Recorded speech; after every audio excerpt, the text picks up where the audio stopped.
Hudson. I'm a soprano. I've sung a lot of places. I've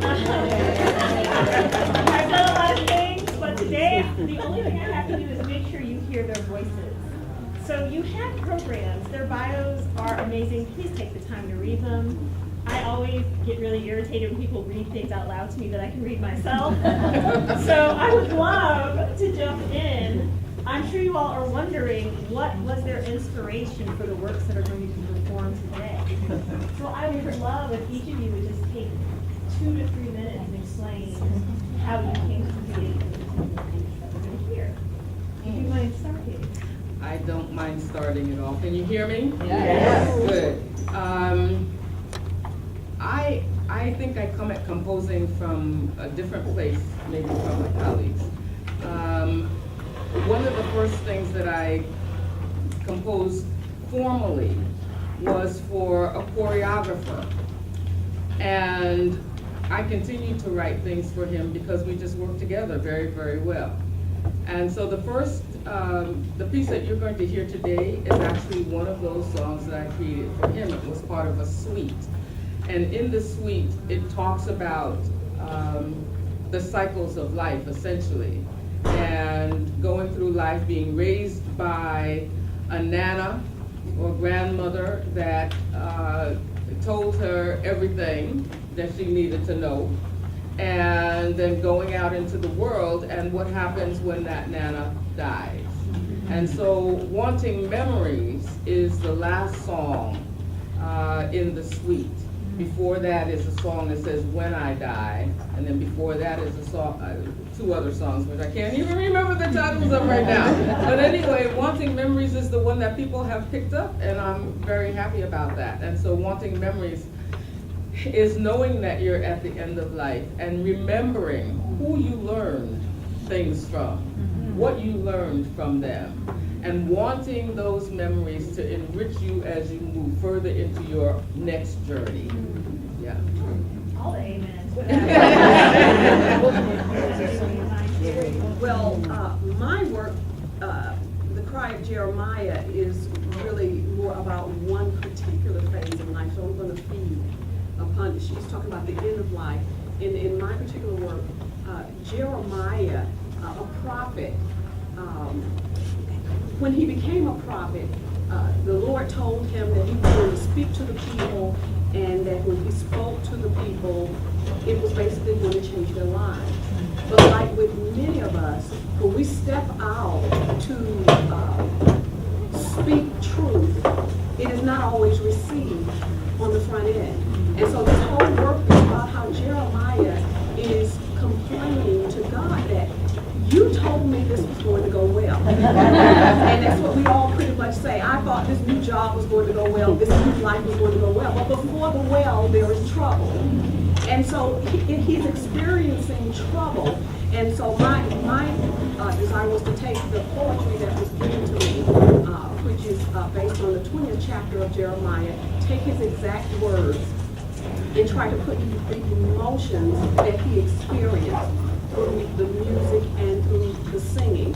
And as well, hopefully with the narration, get us all to see that we have our Jeremiah times. Times in our lives when we've done the right thing and it didn't turn out right. We said the right thing and someone became angry. But we're to press on anyway. And in the end, we have our hallelujah moment, which is the last movement of the word. I didn't know we were going to worship before we I'm upset about it. So in the vein of worship, there'll be 2 pieces performed on the program that I wrote. One is an original called Steady Soldier. And that was written about 30 years ago. I was in college and I was wanting to be steady as a Christian through college. And so my roommate at the time, we were in a practice room, and at that time we were just having a discussion about wanting to be solid in Christ, going through college, and steady soldier, and we were collaborating on a whim in a practice room, and that's how the piece came about. And so I'll read some of the text for you. When you said don't want to sway when troubles rise. So I want to be a steady soldier till I die. I don't want to sway when troubles rise. I want to stand and fight until I die. Don't want to run when sorrows chase. gonna steady fight them face to face. So this text was written by my college roommate. She's now in Chicago at the time, and again, it was on a whim, so it's unthinkable that it's published today from two young kids in a college room. It's published by GIA Publications, so GIAmusic.com. You can look that up. And then the second piece, Amazing Grace, which is a favorite hymn of mine. So my approach to it was, since it's such a common hymn, my approach to it was to write all original music. So you'll hear the tune throughout, the original hymn tune, but the rest of the music is all original music. And so I approach it with the pure, so much of the piece you'll hear lots of seconds and fourths and open chords for that contemporary sound. And unconventionally, it starts with the fourth verse. So in order to make Amazing Grace original, you have to have some kind of context when you're putting it together. So I wanted to make it as original to my voice, my compositional voice. And I'm inspired by Aaron Copland, Poulenc, Hindemith. So you'll hear a lot of open fourths and fifths and open chords.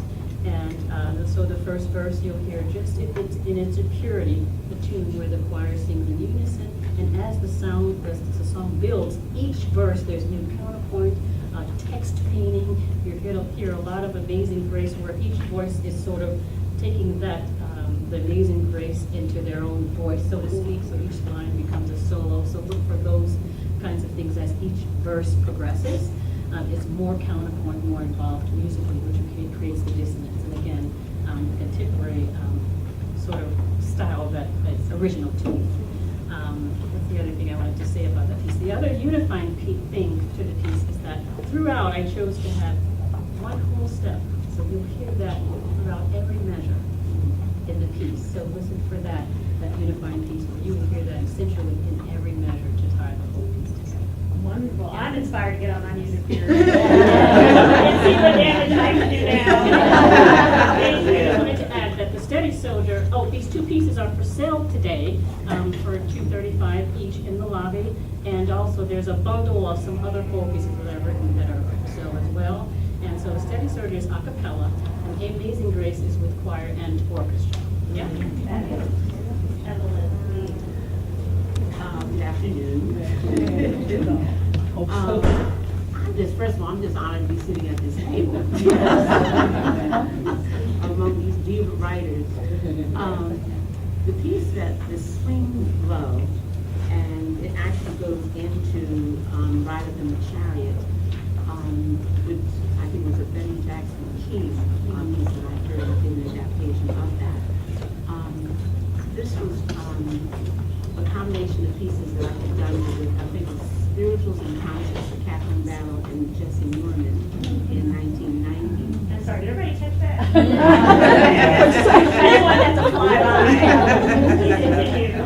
And actually, it was a big frightening experience for me because, to be writing for these ladies and a lot of the singers that were in the chorus were from the Metropolitan Opera.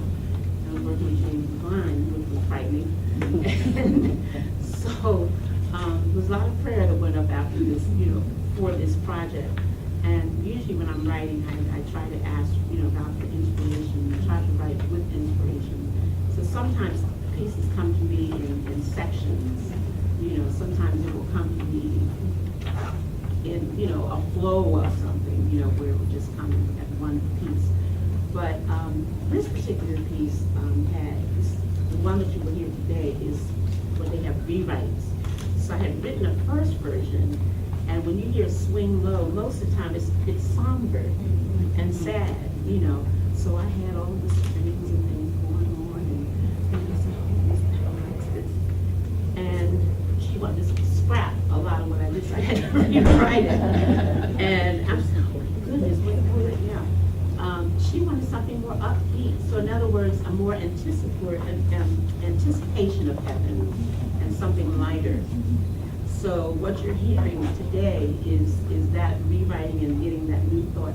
She said, yes, I hadn't thought of Swing Low as something vibrant and happy, So what you hear, basically the textures and things, I'm a great lover of Dawson, Nathaniel Dett, and a lot of our early writers and arrangers of spirituals, African American composers.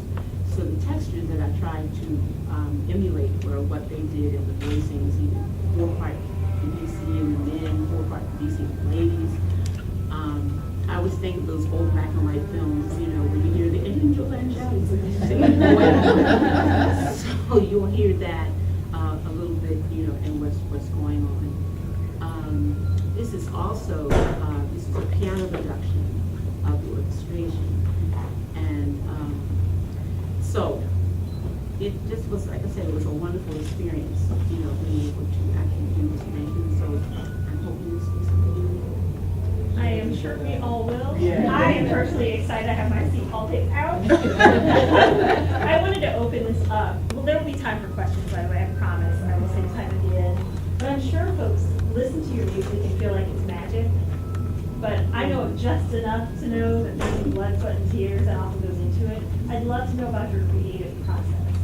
How do you get from inspiration to composition? Is that too much in one? Good. For me, it's, well, I studied composition, so I learned how to do it. So I was doing it before I learned how to do it. Does that make sense? Yeah.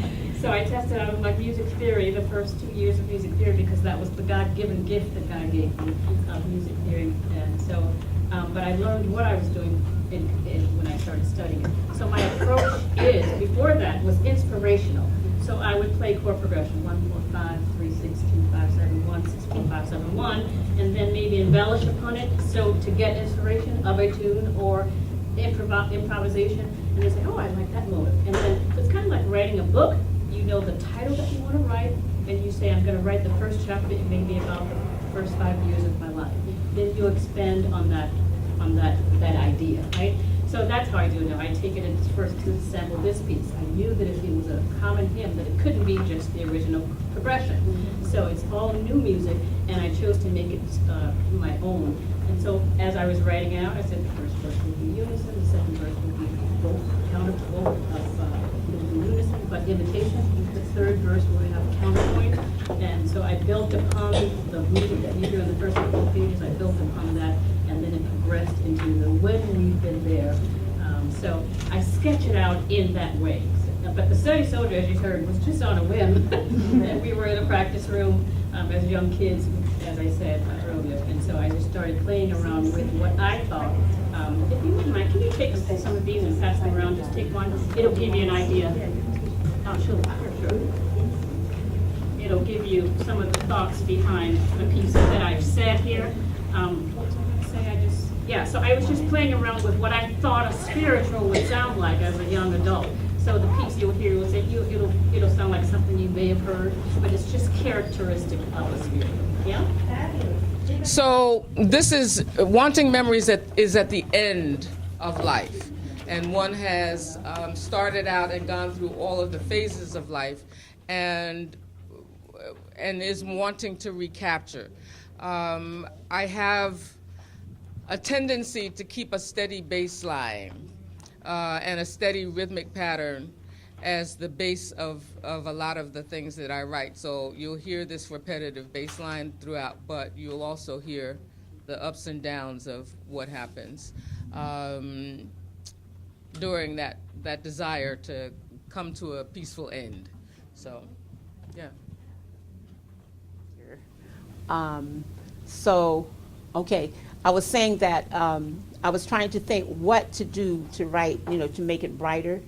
In the beginning, you'll hear like a plaintive type of an approach where you have the soloist, and I was trying to paint this picture of this person being out there alone and just singing Swing Low. They had just lost their loved one, Swing low, sweet chariot, coming for to carry me home. So then after that statement, then the choir begins to come in singing the Swing Low.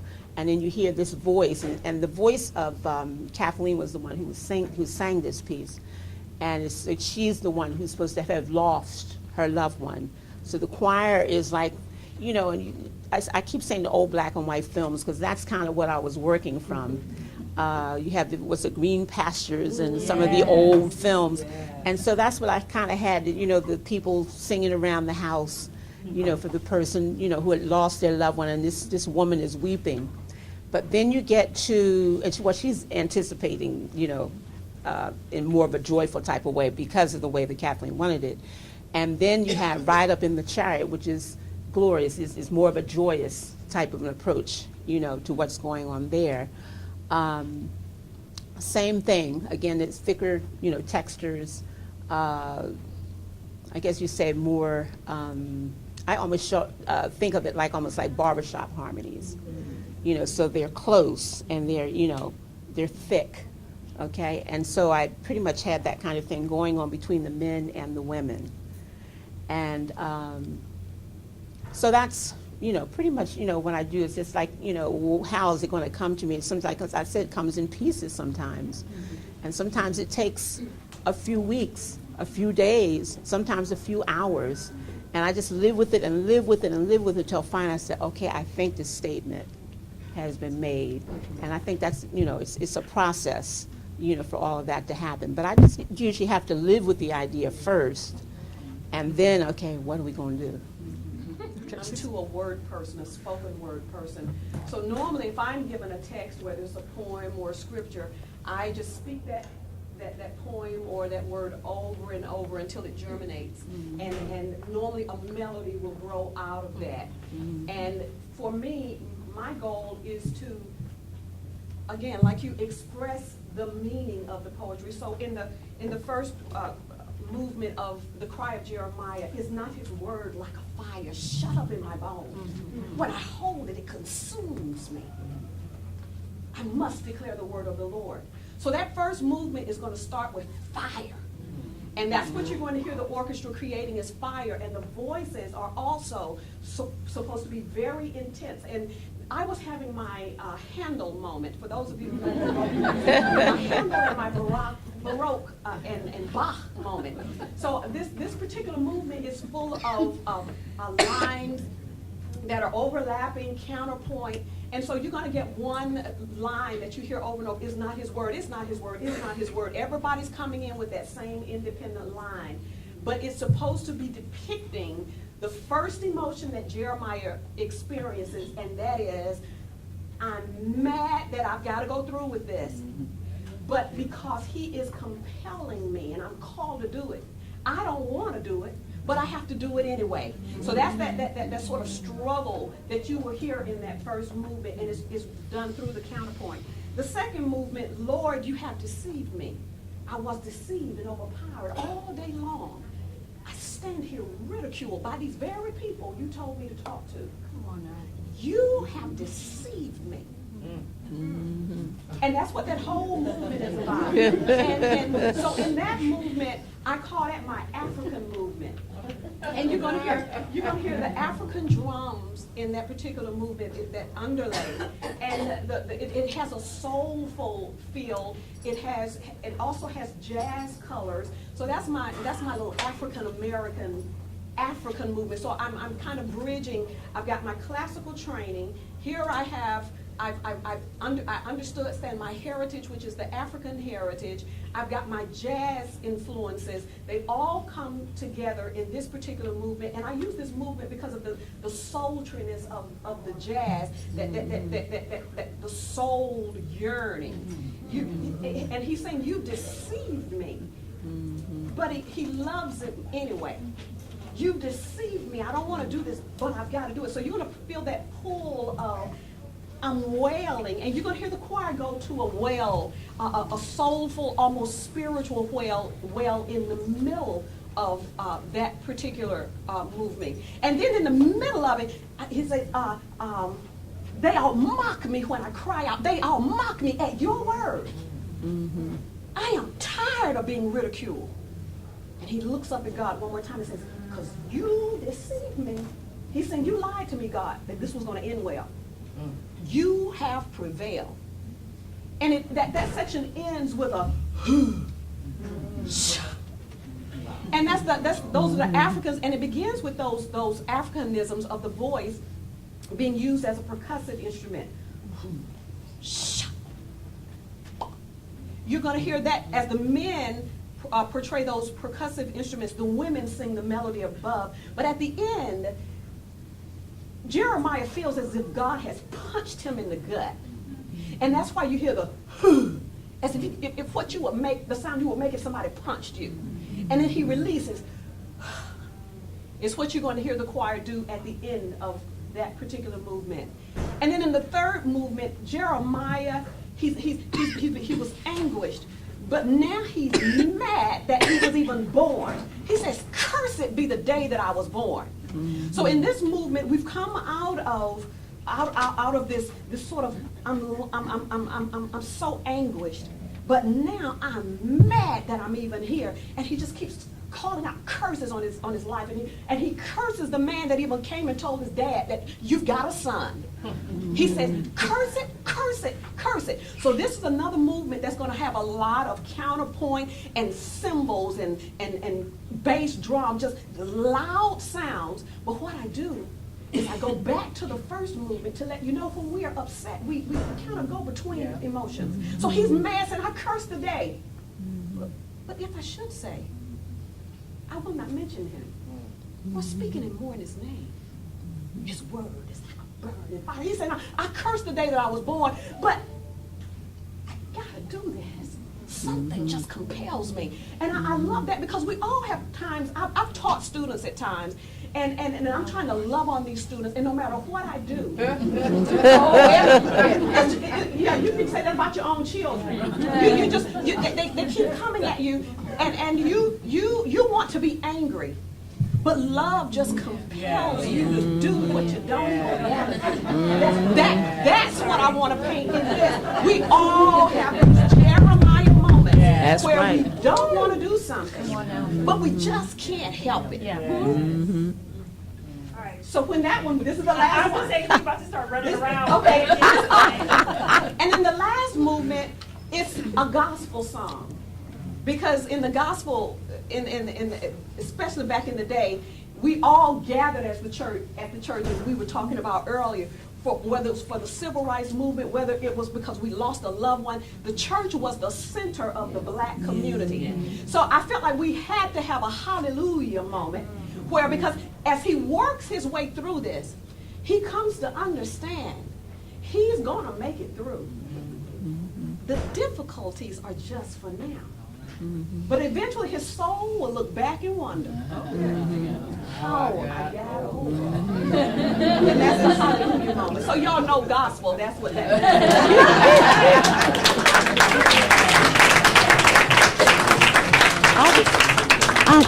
I I just wanted to piggyback on something that Rosephanie said, and that is, so many times, I like the idea that she said, my Baroque moment, because I think as African American composers that sometimes people want to put us in a little box, you know, and we're drawing from, you know, from what we're living. Yes.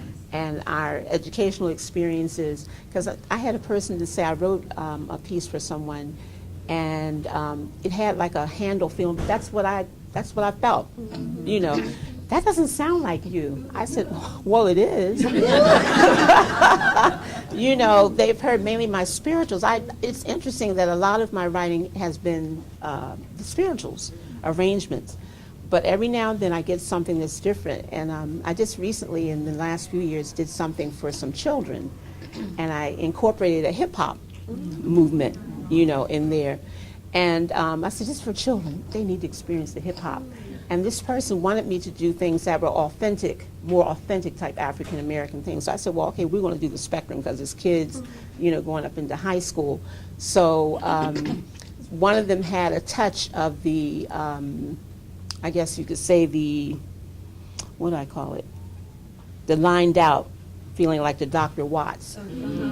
And yeah, and see, you know, and yes, and it was that open harmony. And I said that I don't really hear a lot of us, you know, writing like that for children, because I think children need to hear some of the African American experience from different genres, different eras of our history.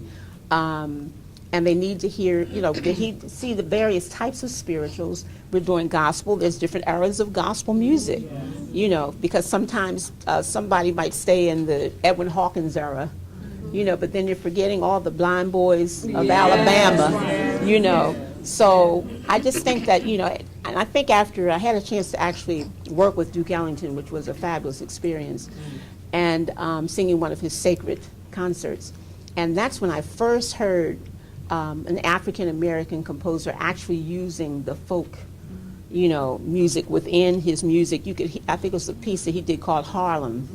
And you can actually see, I can see the nightclubs and the people dancing and everything in there. So I really think that, that people need to just be open about us as African American composers, because we do. We're going to come from different places because of the way we've had to live our lives in different situations educationally. I think people forget too that the African American experience is the American experience. Amen. There is no more authentically American experience. So I always find it absurd when that but I know it happens often. So I really love that you took the time to educate us all on how that works. Can I add to that piece too? Yes, I want to make sure you have sorry. questions. And Yeah, we got sorry, 10 sorry. minutes because I know they're going to be. Sorry about that. Yes. Does anyone have questions? If not, we'll just keep going. But I want to give you all a chance. Okay, please do. I wanted to add to that when she was saying about history, because although I am African American, my approach was to be different. So that's what you will hear in Amazing Grace. You'll hear, as I was saying earlier, you'll hear influences of Hindemith and Poulenc, and Aaron Copland is one of my favorite composers. Appalachian Spring just made me cry the first time I was in the music library listening to it. So my approach was, although I am African American, I chose to be very different in using that voice that was separate from it always being gospel or it always being a spiritual or related to who I am as where we've come from. So that's what you hear in the Amazing Grace. It's, for those of you who came late, it's all new music, but you will hear the original tune throughout. So the original tune is throughout, and then all original music based on fourths and fifths, sections and dissonance, and it grows from unison to counterpoint, etc. And I just wanted to say, one of two spirituals in that vein of being different, I've only written two. One on a whim with my roommate in college 30 years ago. We were in a practice room. Steady comes from wanting to be steady as a Christian through college. And so we were on a whim. She was playing around with some text that she was, what we thought might sound like a spiritual. And that was this. And it's published today by GIA. We were just kids, though, not really knowing. So yeah, to add to that, I know that I'm an African American, but my approach is very different to music because I want you to hear all of me, all of it. Absolutely. And so I'm a very kind of emotional person when it comes to music, and you will hear that in the Amazing Grace. Yeah? Yes. I know I saw some hands starting to rise. Okay, we're shy. I have questions, folks. I was going to give you all a chance and want to make this about what I want to know. So I would love to know about your future plans, projects, what's on the horizon, what you would like to have on the horizon. So I believe that God has I believe there's still a belly of music inside of me. And so it's all in what she was saying, the timing of God and how he speaks to her through word. And so I'm hearing and listening to that piece. So I don't know what's next down the road. And I know that I have boxes of music for ideas that I've written, and I'm asking God, okay, where do I pull out and start on to finish? So I do know that he's going to use me greatly in as I grow. Yeah. That's fair, yes. Yeah. I know you've done it all. But Well, yeah, composing is not the premier thing in my life. Sure. I write sometimes because I'm compelled to. There's a piece that I wrote that was performed recently in Boston, which I was compelled to write after 9/11, and it says, "We rise in love." That can be one of the responses that we have. I've written for choreographers who want a musical thread and a particular kind of lyric going through the things that they're dancing to. And I've written larger pieces. I wrote a requiem called Fortune's Bones, which is the story of Fortune, who was enslaved in the household in Connecticut, in the household of a physician. And when Fortune died, the physician dissected his body. We're talking about the 1700s because he wanted to know more about anatomy. My background is in anatomy and physiology, and I've dissected myself, so I'm guilty. But how do we learn? But it compelled me when someone asked to really want to tell this story in a musical way. And so that piece has been performed more times than I actually expected that it would have been. But I'm not a person who has to write every day. Yeah. I'm not a person who hears things every day. But when I hear things, I can't resist that. Yeah. So, Yeah. yeah. Well,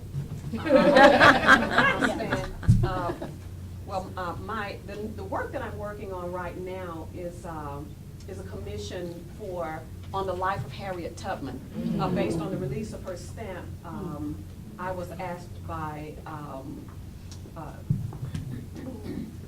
having a brain fry, but the university in, oh man, what's coming to me, Los Angeles. But I'm working on this work where I will be taking quotes of Harriet Tubman and putting them to music with narration and with orchestra to tell, to give a glimpse into the life of Harriet Tubman. And so I'm enjoying the journey so far, but it's to be finished at the end of this year and will be premiered in Los Angeles by the Album Neo Jubilee Singers and several other groups with orchestra, and then a year or so after that we have its New York premiere. So that's my next major work. I have some other smaller things, but I'm really excited about being able to tell the story, or at least aspects, because Harriet Tubman was such a complicated woman, and most of us know just about the freeing of the slaves, but we didn't know she was a spy. We didn't know that she was a nurse. We didn't know. There's so much to her story, and it's exciting to know that she has this stamp, and that this work will be part of the premiere of that.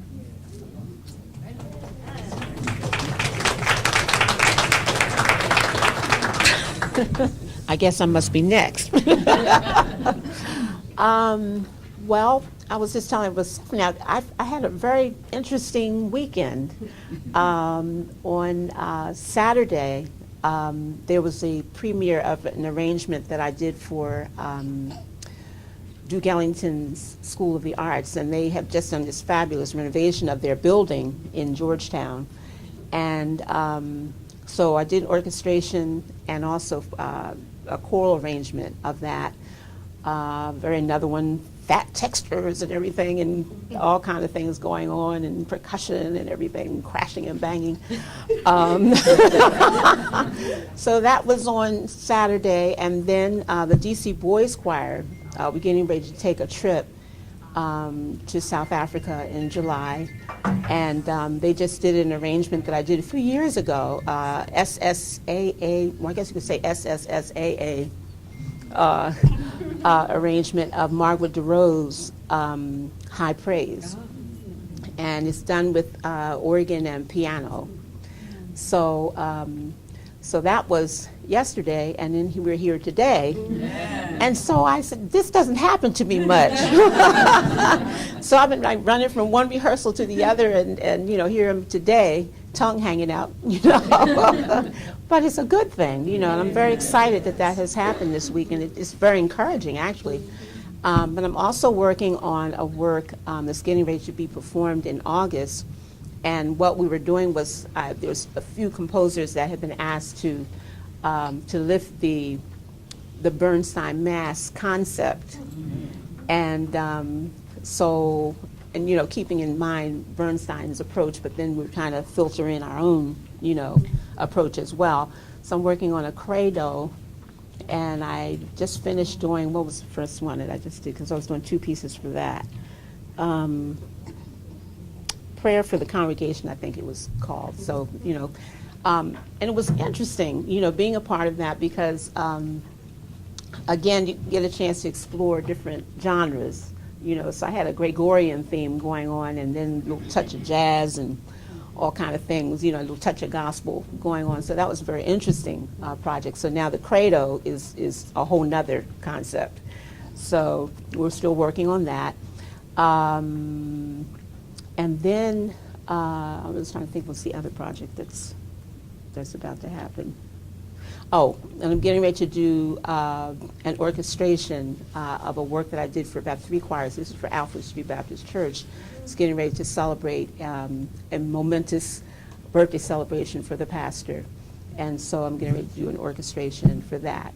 And then so I'm going to be working on some other orchestrations as well. See? Oh, my goodness.